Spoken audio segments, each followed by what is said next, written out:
నీ తర్వాతే దేవా నాకు ఏదైనా, నేను ఏ స్థితిలో ఉన్న నన్ను ప్రేమించావు. నీలాంటి ప్రేమను ఇలాలోని చూడలేదయ్యా.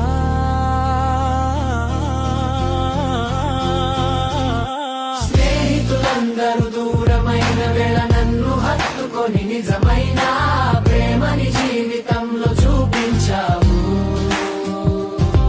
నా రోజువారీ ప్రయాణంలో తోడుగా ఉండి సాతాను పెట్టి కీడుల నుండి తప్పించి నాకు విజయమనిచ్చావు.